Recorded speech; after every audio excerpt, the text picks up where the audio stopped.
Alors, il y a pas de règle, ça peut durer 2 heures, ça peut durer toute la journée, on ne sait pas. On sait que c'est très attendu, on sait que les conseils, et c'est normal, des parties civiles attendent ce moment avec impatience, ils l'ont demandé. Et donc, effectivement, ils doivent avoir un certain nombre de questions à poser à Jonathan. Pour notre part, on va déjà assister à tout ça en tant que spectateur, peut-être acteur, on verra si des questions s'imposent à un moment ou à un autre, notamment à Grégory Gay, nous poserons des questions et notamment à Stéphanie, sachant qu'on a très peu de questions à poser en réalité à Jean-Pierre et à son épouse. Quel genre de questions? Ça, pour l'instant, c'est totalement confidentiel.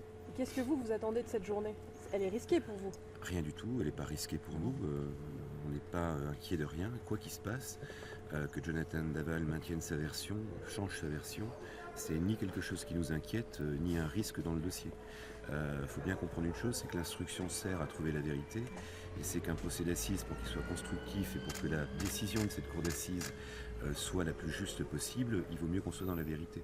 Donc nous, on n'est inquiet de rien, on ne sait pas ce que va dire Jonathan, on ne sait pas ce que va dire Grégory Gay, on n'attend pas forcément la vérité de Jonathan, ni forcément de Grégory Gay, mais on ne craint rien du tout dans cette journée, quoi qu'il puisse se passer. Et il pourrait changer sa version alors? Vous savez, même tout dans ce dossier, il y a déjà eu beaucoup d'évolutions, tout est toujours possible, Grégory Gay pourrait aussi changer la sienne. Dans quel état d'esprit est Jonathan aujourd'hui, vous l'avez vu? Alors, Maître Estève l'a vu hier, il était relativement serein, normalement angoissé, si je peux utiliser cette formule, parce qu'il passe devant un juge d'instruction, parce qu'il sait qu'il est très attendu par notamment Grégory Gay, qui a été très incisif et très actif, on va dire même au niveau de la presse ces derniers temps. Donc effectivement, cette confrontation est angoissante. Ça se passera comment matériellement, les 4 personnes en même temps ou séparément? Matériellement, la défense de Jonathan a demandé 4 confrontations séparées. Ce qui est prévu par le Code de procédure pénale, c'est un droit. Et bien évidemment, le juge d'instruction a fait droit à cette demande des avocats de la défense de Jonathan.